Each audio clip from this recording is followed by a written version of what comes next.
Elowen hadn't woken up this morning expecting to hold the Alpha King's hand, but here she was, standing in the center of the grand bonding hall with her fingers laced through the most powerful man in the realm, and every breath she took felt borrowed. His hand was enormous around hers, warm, steady, like holding a lit furnace. She could feel the calluses on his palm where a sword had lived for years, could feel the controlled restraint in his grip, the way he held her firmly enough to anchor, but gently enough not to break. The entire hall stared at them in absolute silence. The bonding hall had gone so quiet she could hear the candle wax dripping from the iron chandeliers 30 feet above. Counselors sat frozen in their carved seats. Noble families clutched their ceremonial goblets mid-sip. Somewhere to her left, a child whimpered, and its mother clamped a hand over its mouth. And Elowen could not breathe. Not because the Alpha King was terrifying, though he was. Thalric Vendara was the kind of man whose shadow entered a room before he did. He stood taller than any wolf she'd ever seen, broad through the chest and shoulders in a way that made the formal ceremonial armor he wore look like it had been forged directly onto his body. His jaw was hard, his cheekbones sharp enough to cut glass, and his dark gold eyes had a weight to them that could pin a person to the floor from across the room. No, Elowen couldn't breathe, because 5 minutes ago, she'd been on the verge of fleeing the hall in humiliation. 5 minutes ago, the man she'd been promised to, the man she'd spent 3 years believing would choose her, had taken another woman's hand instead. Jorvin Murthas, Alpha of the Grey March Pack, her betrothed since she was 19, had looked directly at her across the ceremonial aisle, held her gaze for one agonizing heartbeat, and then turned to Cerys Olvain, the daughter of a noble house with lands and a bloodline and a face that belonged in a portrait. He'd taken Cerys's hand, he'd spoken the bonding words to Cerys, and he'd done it in front of every wolf in attendance who knew Elowen was supposed to be standing where Cerys stood. The silence that followed hadn't been shock. It had been pity. She'd felt it like a wave. Hundreds of eyes shifting to her with that awful, suffocating softness that said everyone knew, and everyone was sorry, and nobody was going to do a single thing about it. Elowen had turned to leave.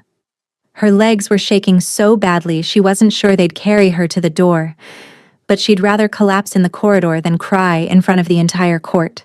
She'd made it 4 steps before everything changed. A hand closed around hers. Not gently, not tentatively.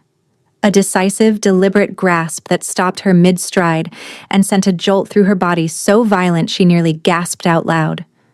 She turned, and the Alpha King was looking down at her. He'd risen from the obsidian throne at the head of the hall, descended the 7 steps of the royal dais, crossed 30 feet of open floor, and taken her hand. The Alpha King, who hadn't participated in a bonding ceremony in the 6 years of his reign. The Alpha King, who was rumored to have no interest in mates or marriage, or anything softer than war. The Alpha King, who had just watched an entire hall full of wolves bond in pairs without so much as blinking, had left his throne for her. His eyes searched her face. Up close they were devastating, not cold the way she'd always imagined, but burning with something she couldn't name, something urgent. "Stay," he said. One word, low and rough, like it had cost him something to say it. Elowen stared up at him, her tear-blurred vision struggling to make sense of what was happening. Her hand trembled in his, and she watched his grip tighten almost imperceptibly, steadying her. Behind her, the hall held its breath.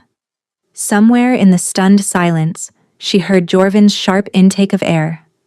Good, she thought, and hated herself for thinking it. The king's thumb brushed across her knuckles once, a movement so small no one else could have seen it, and Elowen felt something shift deep inside her, like a lock she didn't know existed had just turned. She looked into his eyes and saw something she hadn't expected. Exhaustion, profound and barely concealed, hiding behind all that power like a wound dressed in armor. He was in pain. She opened her mouth to speak, but Sable Elric, The king's beta was already moving, crossing the dais with a face carved from stone and eyes that screamed a warning Elowen couldn't decode. "Your Majesty," Sable murmured, low enough that only Elowen could hear. "Are you certain?" The king didn't look away from Elowen. "Yes," he said. Sable's gaze shifted to Elowen, assessing, calculating, and something in the beta's expression softened with what might have been relief. "Then we should move this somewhere private," Sable said, "before the court implodes." 3 hours earlier, Elowen had stood in front of her mirror and told herself today would be fine. The woman staring back at her didn't look convinced. She was plain by court standards, all sharp angles where softness was expected. Her dark auburn hair refusing to hold the pins she'd wrestled into it since dawn. Her dress was borrowed, a cream-colored thing with delicate stitching that belonged to Odessa, the castle's head healer, who had 3 inches on her in height and considerably more in the chest. "You look beautiful," Odessa had told her that morning, pinning the fabric tighter at the waist with practiced hands. "Jorvin won't be able to take his eyes off you." Elowen had smiled. She hadn't believed it, but she'd smiled. The bonding ceremony happened once a year in the kingdom of Valdris. It was the formal tradition where promised alphas and their intended mates declared their bond before the court and the crown. Elowen and Jorvin had been promised for 3 years. He was the young alpha of the Grey March pack, ambitious but charming, with a quick smile and hands that were always slightly too warm. She was a temple-raised foundling who worked as a junior archivist in the Royal Records Hall, copying treaties and sorting tax scrolls. By every measure, she was beneath him. She knew it. His family knew it. The entire Grey March pack knew it and had made sure she knew it too. But Jorvin had chosen her anyway, or so he'd said. He'd told her she was different. That bloodlines didn't matter to him. That he saw her. Really saw her. And that was enough. She'd believed him because she'd needed to. Because when you grow up without a family, without a name worth carrying, without a single person who chose you first, the moment someone says, "I choose you," you hold on with everything you have.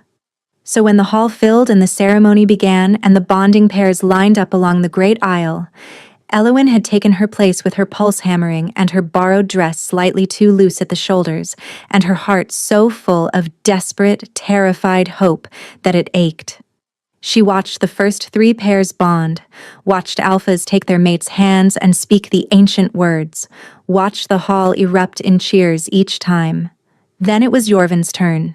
He stepped forward, tall and golden-haired, his ceremonial cloak bearing the Grey March crest. He looked magnificent. Elowen's heart swelled so painfully she pressed a hand to her ribs. He turned, not toward her. Toward Sarah Sylvain, standing 4 places to Elowen's right, in a gown of midnight blue that fit like it had been sewn onto her body.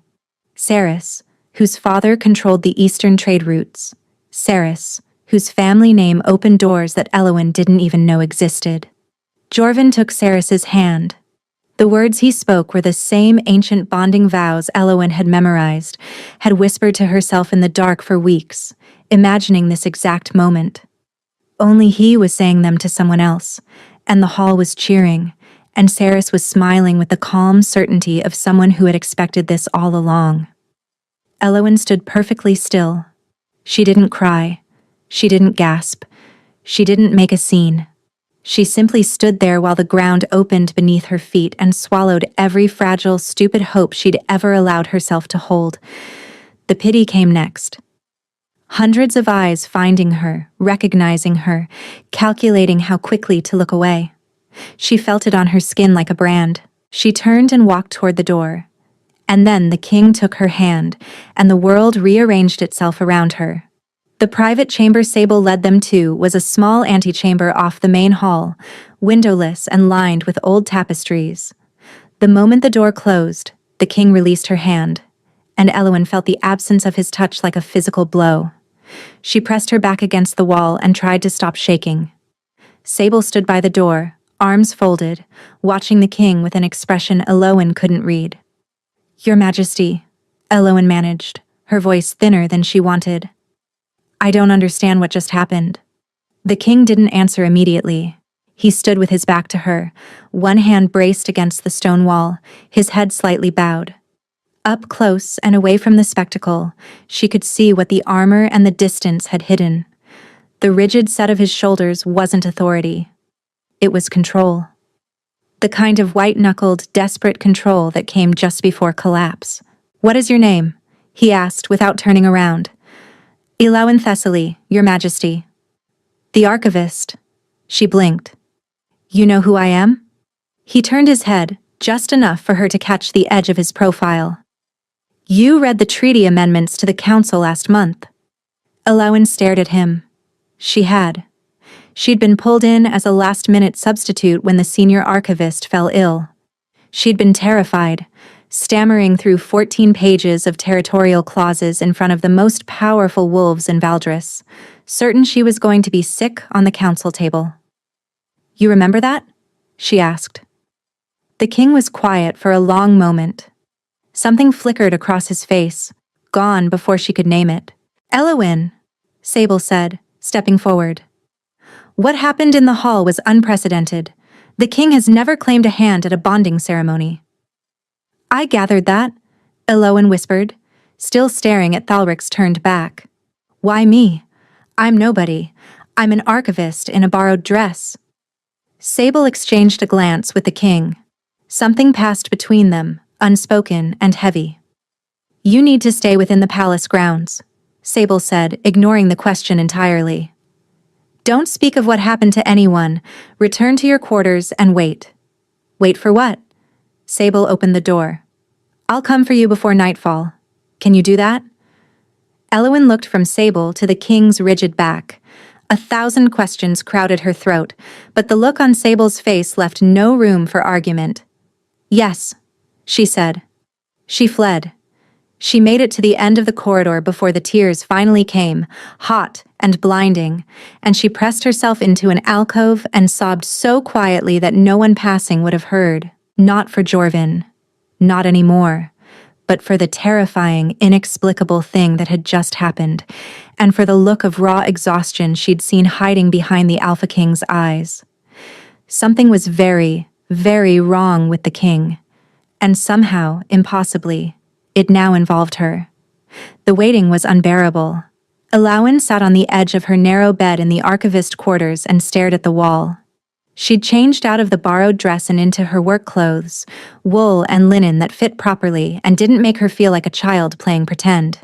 She'd scrubbed the ceremonial coal from beneath her eyes and unpinned her hair because there was no one left to look pretty for.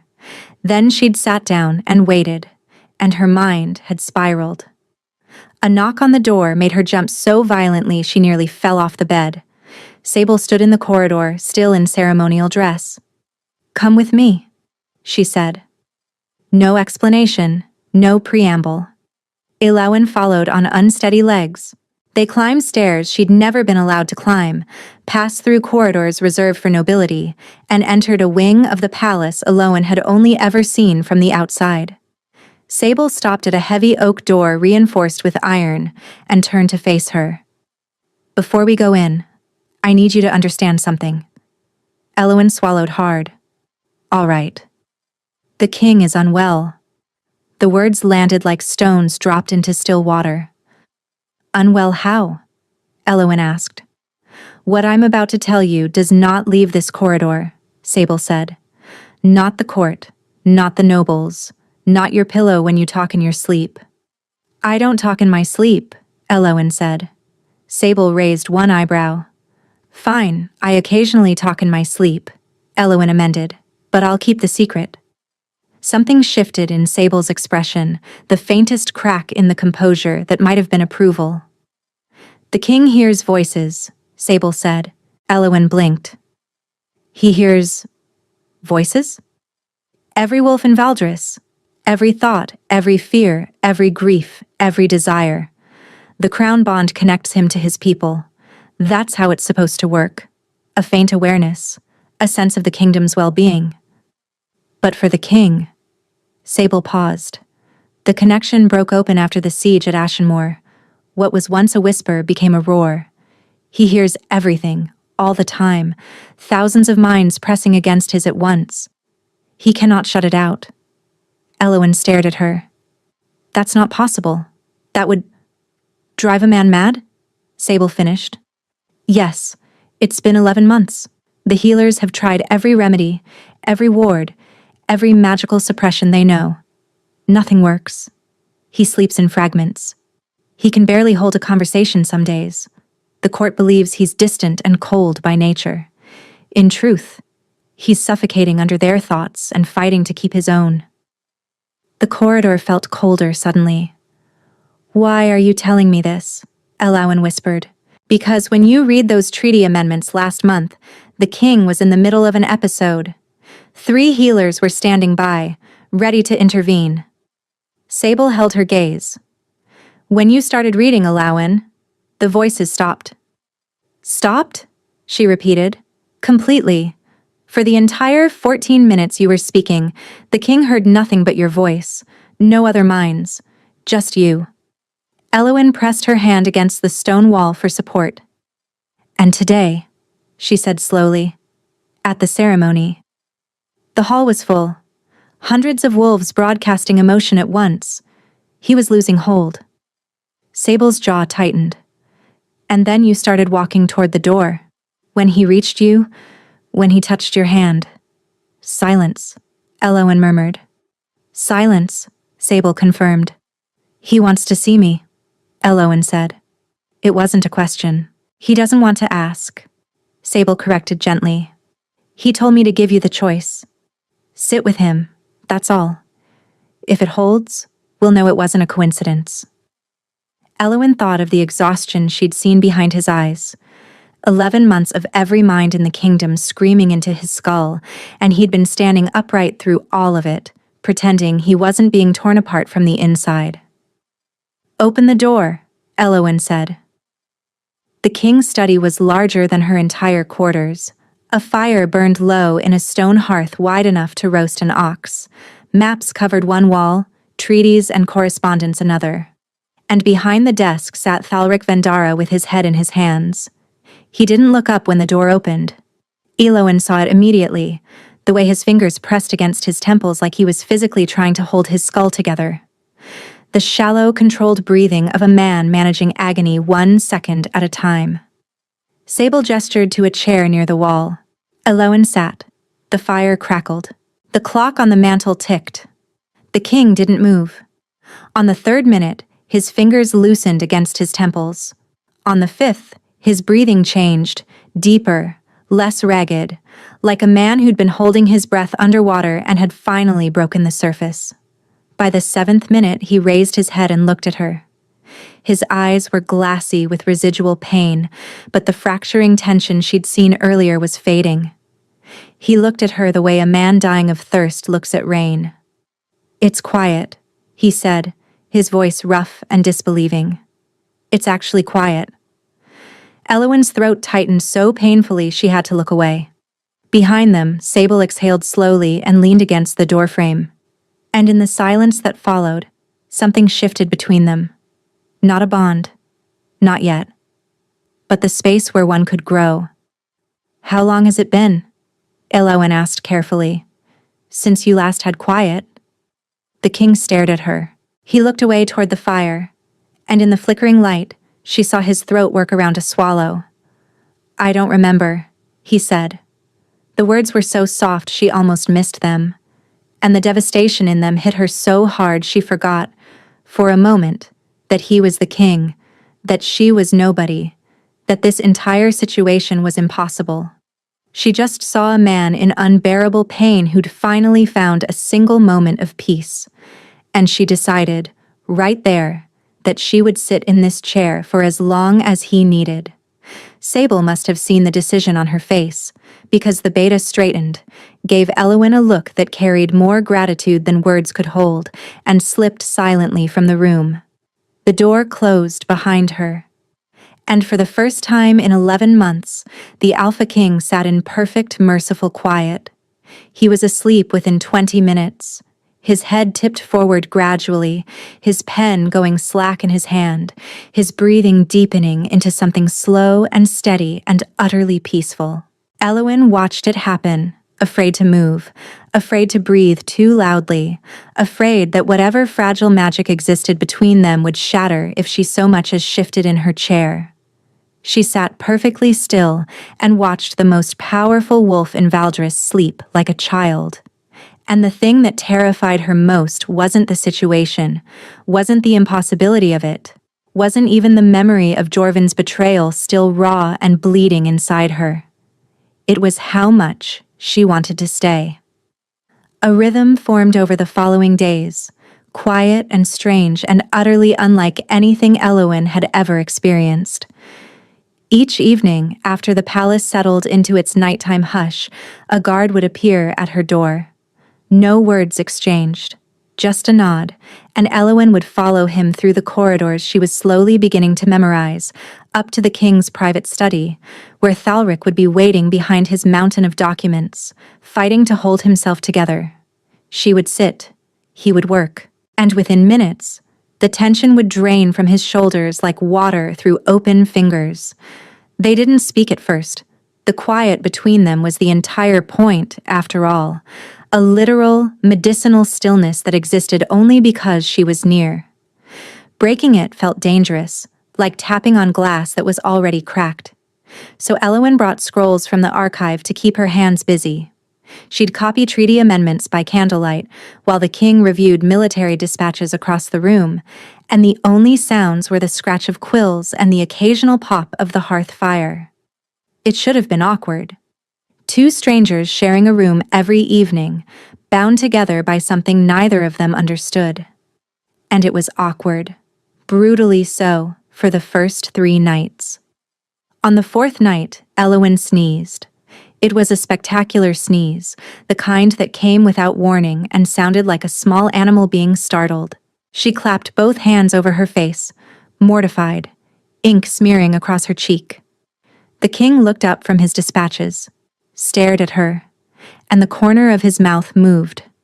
Not a smile, not quite, but the ghost of one, haunting the edge of his expression before vanishing. "Bless you," he said, and returned to his work. Elwyn sat there with ink on her face and her heart doing something ridiculous behind her ribs.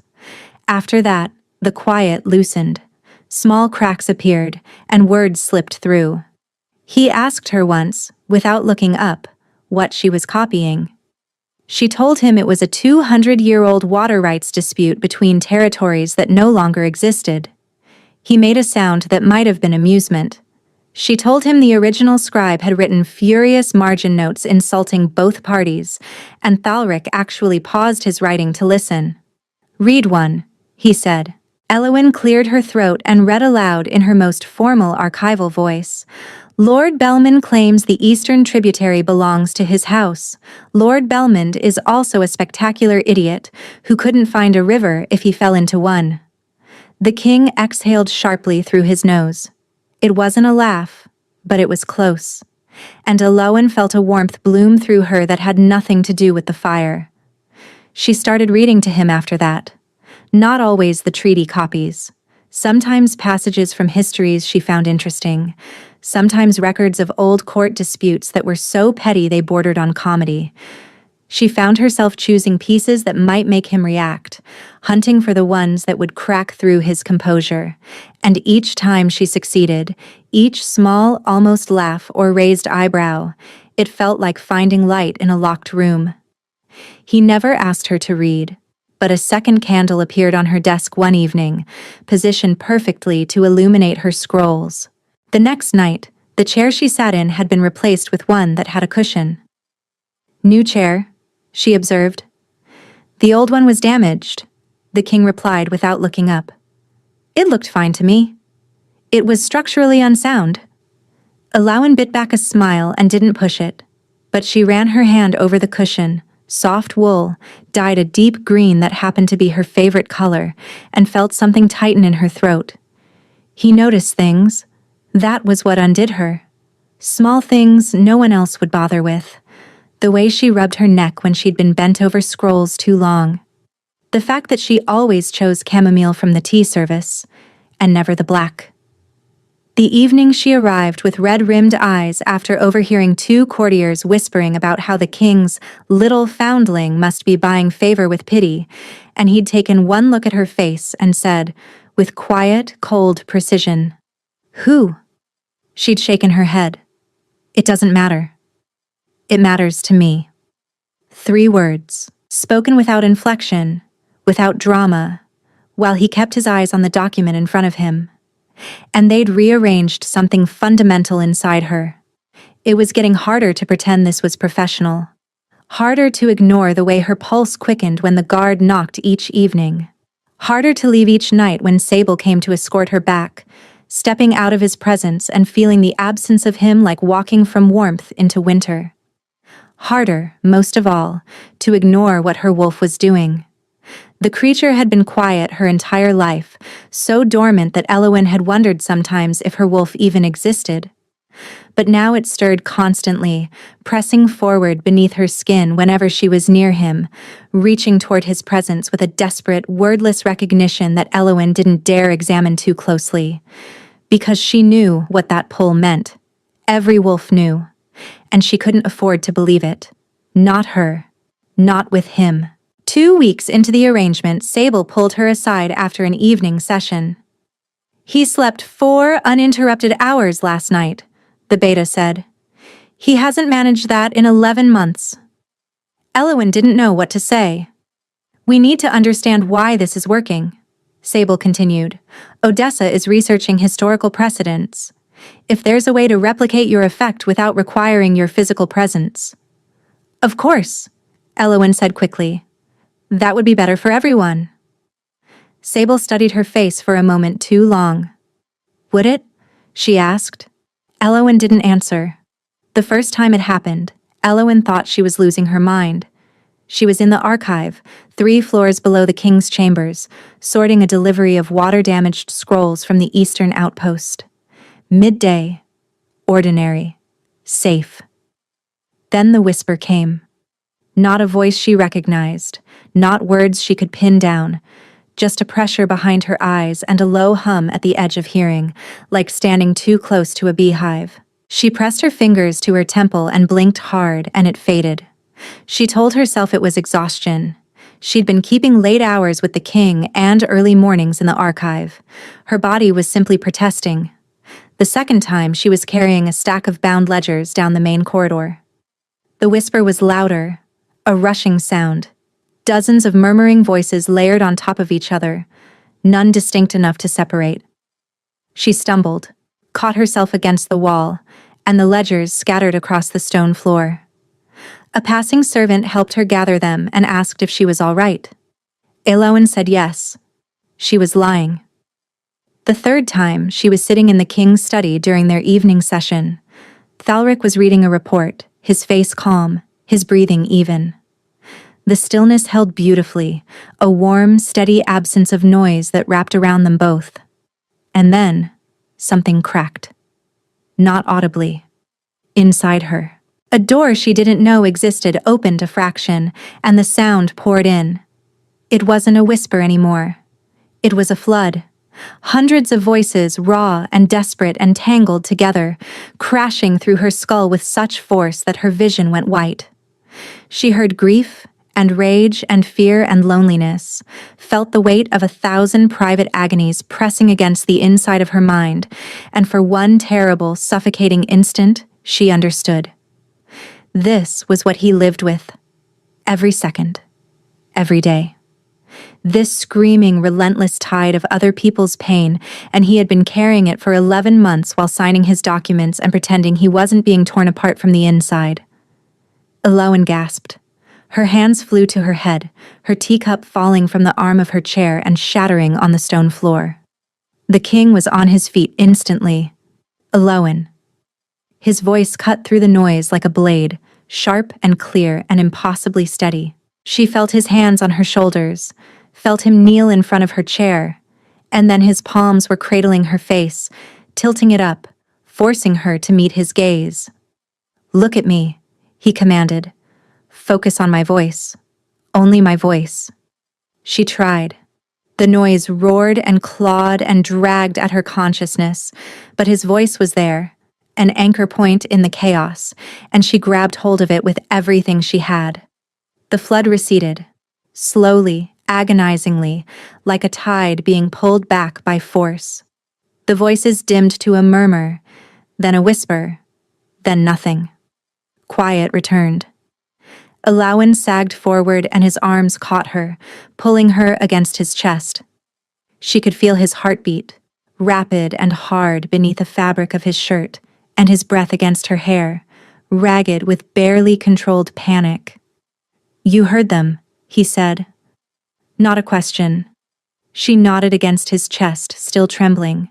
His arms tightened around her, and she heard a sound escape his throat, low and anguished, like something inside him was breaking. "This is what I was afraid of," he murmured. Alawan pulled back just enough to see his face. The mask was gone. Every wall, every carefully constructed facade of composure, stripped away. And what remained was raw fear. Not for himself, for her. "How long?" she asked, her voice hoarse. "How long have you carried this?" "Alawan, don't. How long?" He closed his eyes. "Since the siege. Since I ordered the final charge at Ashenmoor and felt 600 wolves in my command die in the space of a single hour. The crown bond shattered open. Every death tore through me, and when it was over, the connection didn't close. It stayed open. It stayed..." He stopped himself, his jaw going rigid. "Loud," Alawan finished. His eyes opened. The look he gave her was so raw, so exposed, that she wanted to weep. "You can't be near me anymore," he said. The words hit her like a physical blow. "What?" "Whatever this is between us, it's opening you to the same thing. If you keep coming here, if this connection deepens, you'll hear them all the time, the way I do." His hands dropped from her face, and the absence of his touch was devastating. "I won't do that to you." "Thalric?" "No." He stood, putting distance between them with a deliberateness that felt like cruelty. This was a mistake. The experiment, the arrangement, all of it. I should never have let it go this far. "You didn't let anything happen," Alawan shot back, rising from the chair on unsteady legs. "I chose to be here. Every night, I chose to walk through that door. And every night, I was selfish enough to let you." The confession stopped her cold. Not because of the words themselves, but because of the shame in them, the self-loathing that burned behind his eyes like a fire eating itself alive. He blamed himself. For needing her. For wanting the peace she gave him. For every evening he'd sat across the room and let himself breathe because she was there. "You think wanting peace makes you selfish?" Alawan whispered. He wouldn't look at her. "I think wanting you makes me dangerous." The room went very still. "Sable will escort you back," he said, his voice flat and final. "The arrangement is over." "Thalric, please." "It's an order, Alawan." She stared at his back, at the rigid line of his shoulders, at the way his hands were clenched into fists at his sides so tightly his knuckles had gone white. He was holding himself together with nothing but willpower and the desperate conviction that pushing her away was the right thing to do. And she couldn't reach him. Not tonight. Not with that look on his face, the one that said he'd already decided he was the villain in this story, and nothing she said would convince him otherwise. She left without another word. In the corridor, she leaned against the cold stone and felt something fracture inside her. Not break. Not yet. But crack, in a way that promised breaking would come. And somewhere behind the closed door, in a room that was no longer still, the king sat alone and let the noise flood back in. 5 days without him, and Alawan was unraveling. It started small, a persistent headache that settled behind her eyes on the first morning and never quite left, a heaviness in her limbs that made deep breaths feel like labor. A restlessness that drove her from her bed at odd hours to pace the narrow confines of her room until the stone floor numbed her bare feet. By the 3rd day, the headache had evolved into something vicious. Light hurt. Sound hurt. The scratch of her own quill against parchment sent needles through her temples, and she had to stop copying mid-sentence and press her face into her hands until the room stopped spinning. She told herself it was stress, told herself the bond, or whatever she'd imagined it to be, wasn't real enough to cause physical symptoms. Told herself she was mourning the arrangement, not the man, and that the hollow ache beneath her ribs was just the last remnant of Jorvin's betrayal catching up with her. She was lying, and her wolf knew it. The creature paced inside her like a caged thing, frantic and furious and howling at a frequency only Elowen could feel. It wanted him. It needed him. And its distress bled through into everything: her sleep, her appetite, her ability to hold a coherent thought for longer than 30 seconds. On the fourth day, Odessa found her in the infirmary, sitting on a cot with her head between her knees. "You look terrible," Odessa said, pressing the back of her hand to Elowen's forehead. "No fever. When did you last eat?" "I'm not hungry."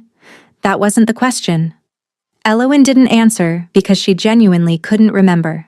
Odessa studied her with the focused attention of a woman who had spent 30 years reading bodies the way Elowen read treaties.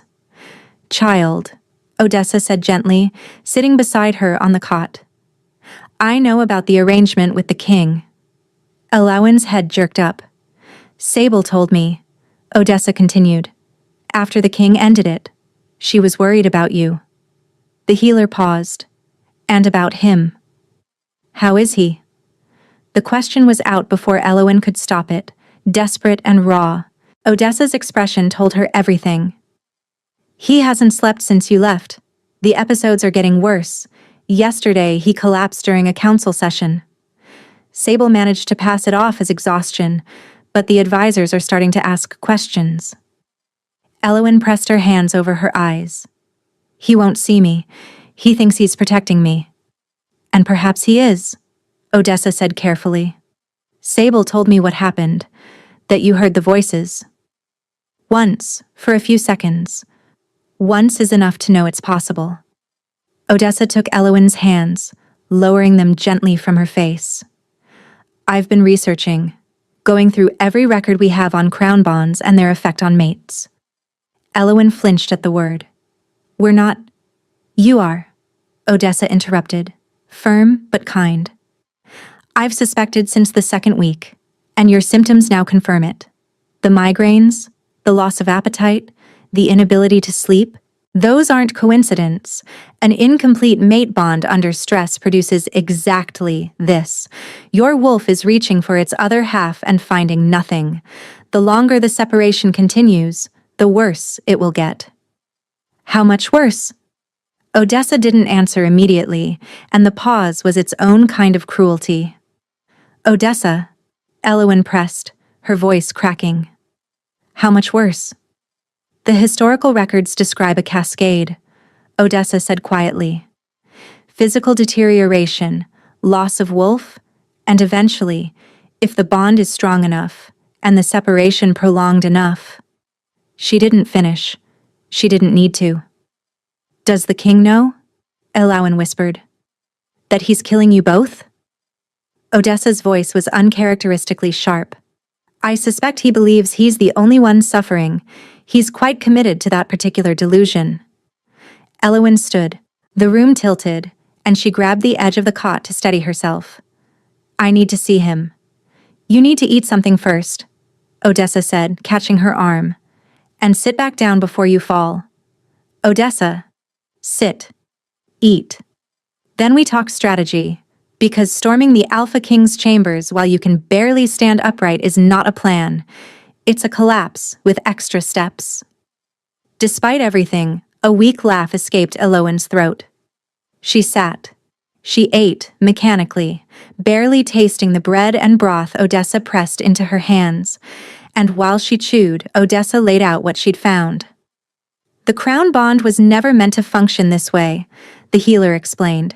"It's a symbolic connection, a thread between the king and his people. Something broke at Ashenmoor, tore it wide open. The trauma of losing so many wolves simultaneously forced the bond past its limits." "Can it be repaired?" Elowen asked. Possibly, but not by suppressing it. Every remedy we've tried has been focused on blocking the noise, building walls. That's been wrong from the beginning. Odessa leaned forward. The crown bond needs an anchor, a stabilizing point, something that can regulate the flow instead of damming it. Me, Elowen said flatly. Your bond with him, specifically. A completed mate bond would give the crown bond something to root through. A filter. Instead of every voice at full volume, he'd feel them the way kings are meant to, as a distant awareness. Manageable, survivable. But the bond isn't complete. No, Odessa agreed, and he won't let it be, because he believes completing it will expose you to the same suffering. The irony was bitter enough to taste. He was destroying them both to save her from a danger that only existed because they were apart. Where is he right now? Elowen asked. Council session? South Wing? Odessa paused. He's been calling them more frequently. I think the work distracts him. Elowen pushed herself to her feet again, steadier this time. The bread was helping, though her head still pulsed with a dull, relentless ache. Elowen, Odessa said. Be careful. He's worse than when you last saw him. He's short-tempered, volatile, barely holding his wolf in check. I know. Do you? Because the man in that council room right now is not the man who left you a cushioned chair and a second candle. Odessa's eyes softened. He's the man underneath all that. The one in pain. The one who thinks he's already lost. The walk to the South Wing felt like crossing a continent. Each step cost her more than it should, her wolf howling inside her. She could feel him before she reached the corridor, a distant pull growing stronger with every stride, like a rope tied around her ribs slowly being reeled in. She heard his voice through the heavy doors. Low, controlled, giving orders about border defenses, grain distribution, the mundane machinery of a kingdom that didn't know its king was dying from the inside out. Elowen pushed the door open. 12 advisors turned to stare. Sable, standing at the king's right hand, went very still. And Thalric, seated at the head of the long table with maps spread before him and shadows carved beneath his eyes, looked up. The moment their gazes met, Elowen felt it, the bond flaring to life between them, a bright and agonizing thing that surged through her and pulled a soft gasp from her lips. His face went through 3 expressions in rapid succession. Shock, desperate relief, then fury. You shouldn't be here, he said, his voice dangerously low. And you shouldn't be alone, Elowen replied. She took a step forward. Her vision wavered at the edges, gray creeping in. She saw his expression change again, saw the fury dissolve into something raw and terrified as he registered how pale she was, how unsteady on her feet. Elowen? I'm fine, she said, which was a lie, and they both knew it. And the room was tilting sideways, and his face was blurring at the edges, and the last thing she heard before the floor came up to meet her was the crash of his chair as the Alpha King lunged across the council table to catch her. She didn't hit the ground. Strong arms locked around her, pulling her against a chest that vibrated with a growl so deep it shook the air in her lungs. She felt him lift her, felt him turn on the advisors with a snarl that made 12 powerful wolves stumble backward, and through the haze of her fading consciousness, she heard Sable's voice, sharp and commanding, clearing the room.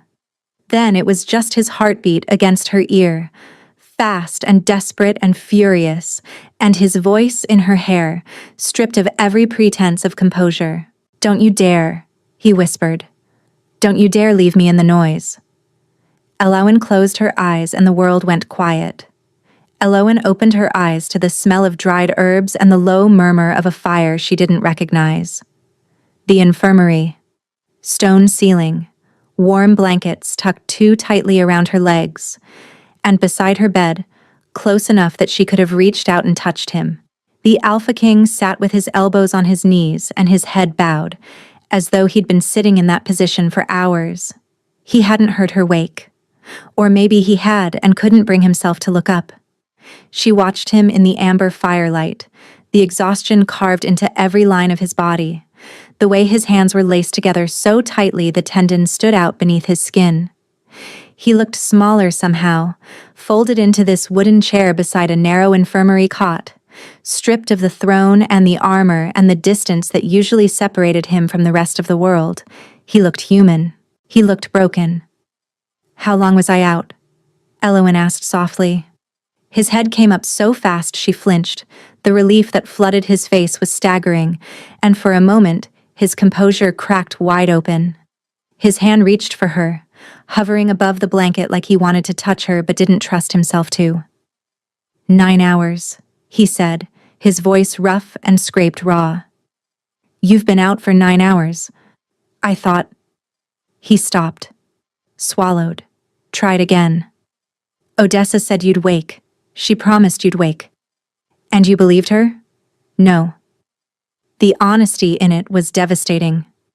"I didn't believe anything until right now." Elowen reached up and took his hovering hand, folding it between both of hers. His fingers were cold. The Alpha King's hands were cold, and that detail broke something inside her. "You carried me here," she said. "I would have torn the palace apart to get you here." He said it without drama, without performance. A simple statement of fact. Like describing the weather. "The sky is blue. The sun is warm. I would have destroyed everything to keep you alive." Elowen's eyes burned. "We need to talk about this." "There's nothing to discuss," Thalric said, pulling his hand gently from hers. The withdrawal was careful, controlled, and it cost him visibly. "What happened proves I was right. Being near me is destroying you. Being away from you is what's destroying me." Elowen shot back, pushing herself upright despite the dull ache still pulsing behind her eyes. "Ask Odessa. Ask Sable. Ask anyone who's been watching me deteriorate for 5 days while you sat in your study convincing yourself that suffering alone is the same as being noble." He flinched. Actually flinched. Like she'd struck him. "Elowen, no. You don't get to say my name like that and then push me away again." She was shaking, her voice unsteady, but she held his gaze with everything she had. "I know what this is. You know what this is? And pretending it doesn't exist isn't protecting me, it's killing us both." The pause that followed was so thick she could feel it against her skin. "I know what it is," Thalric said finally, his voice barely above a whisper. "I've known since the ceremony. Since the moment I touched your hand and the entire world went quiet for the first time in 11 months. He paused, and when he spoke again, each word sounded like it was being pulled from him by force. "You are the only thing in this world that doesn't hurt, and I am terrified of what I'll do to you because of it." Elowen's tears spilled over. She didn't wipe them away. "You left your throne for me," she whispered, "in front of the entire court. You came down from that dais and took my hand when I was the most invisible person in that room. Why? Because you were leaving." His voice cracked on the word.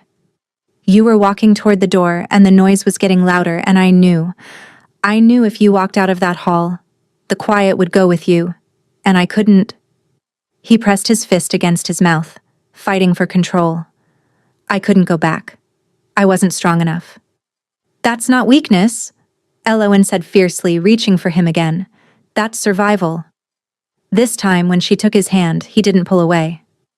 His fingers tightened around hers, desperate and trembling, and she felt the bond surge between them, bright and aching, reaching for completion.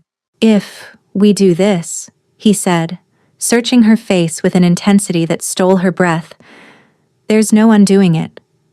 The bond will be permanent. You'll be tied to me, to the crown, to everything that comes with it. You will never be invisible again." Elowen cupped his face with her free hand, her thumb tracing the line of his cheekbone. "I was never invisible to you." He closed his eyes at her touch, leaning into her palm, and a sound escaped him that was half sigh, half surrender. "Tell me to stop," she whispered, leaning closer. "If you want me to stop, tell me now."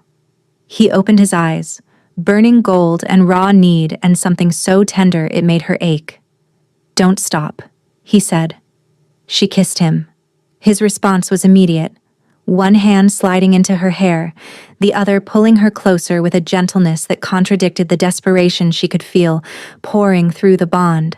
He kissed her like she was the answer to a question he'd been asking his entire life, like every moment of peace she'd ever given him had led to this single point.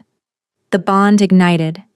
She felt it snap into place, a thread of gold and warmth, an impossible rightness that wound through her and anchored itself somewhere deep and permanent.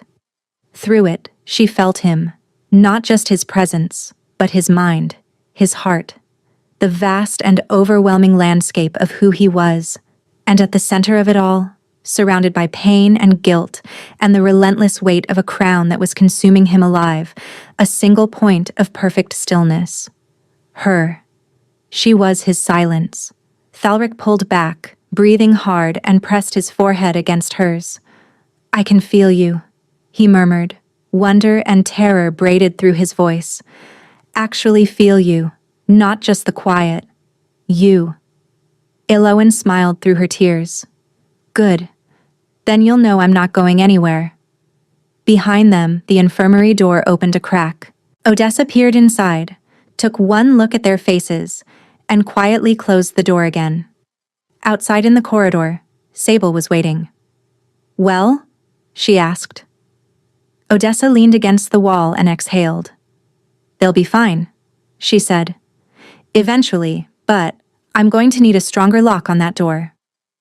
That night, Elowen slept beside the king for the first time as his bonded mate, not on a chair across the room, not on a pallet at the foot of his bed.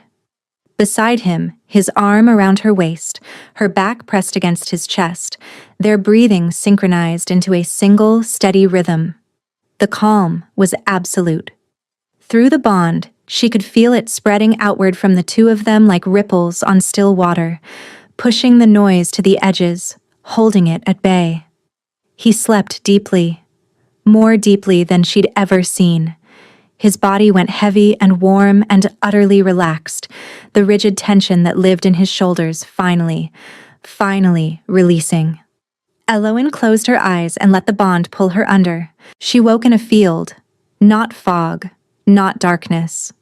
An open field under a sky the color of ash, stretching in every direction to a horizon that didn't exist. The grass beneath her bare feet was pale and brittle, crackling with each step, and the air tasted of iron and smoke. This was his mind. She knew it instantly, the way you know you're dreaming even when the dream feels real. The bond had carried her here, past the walls and the stillness, into the place where the crown bond had broken open and never healed. "Thalric?" she called. The wind carried her voice across the field and brought back echoes, not hers. Others, hundreds of them, layered and overlapping, rising from the grass like heat from scorched earth. She walked forward. The murmuring grew louder with each step, taking shape, becoming distinct. She heard a woman weeping for a son who wouldn't come home, a soldier praying through gritted teeth, a child asking why the world shook, and beneath them all, deeper than the rest, the sound of wolves dying. 600 of them. Elowen pressed her hands over her ears, but the sound wasn't coming from outside. It was in the ground, in the air, in the pale sky above her, woven into the fabric of this place like thread through cloth. This was the wound, the moment the crown bond had shattered open, the moment 600 wolves under his command had died in a single hour, and every death had ripped through him like a blade. She found him at the center, not standing, not kneeling, sitting with his back against a dead tree, his head tipped back, his eyes open and staring at the ash-colored sky. Around him, figures moved, translucent and sorrowful, circling like moths around a dying flame. The dead. They wore the faces of soldiers, young and old, men and women in torn armor with wounds that wept shadow instead of blood. They reached for him as they passed, ghostly fingers brushing his shoulders, his arms, his face, and each touch left a mark, a faint darkening on his skin, like bruises blooming in real time. "They won't leave," Thalric said without looking at her. His voice was flat, emptied of everything. "I've tried. For 11 months I've tried to close the door and they won't leave." Elowen knelt beside him. "Because you won't let them." His eyes found hers, hollow, defeated. "They died under my command. I sent them into that charge. I felt every single one of them go." "I know. You don't know," he said, and the words came out ragged. "You can't know what it feels like to carry 600 deaths and hear them replay every time you close your eyes." "You're right. I can't know." Elowen took his hand. The dead circled closer, their whispers rising, and she felt the pull of their grief like an undertow trying to drag her down. She held on tighter. "But I know you didn't kill them. A war killed them. A war you tried to prevent." "I gave the order. Because there was no other order to give." Elowen's voice broke, and she let it. "You sent messengers. You offered terms.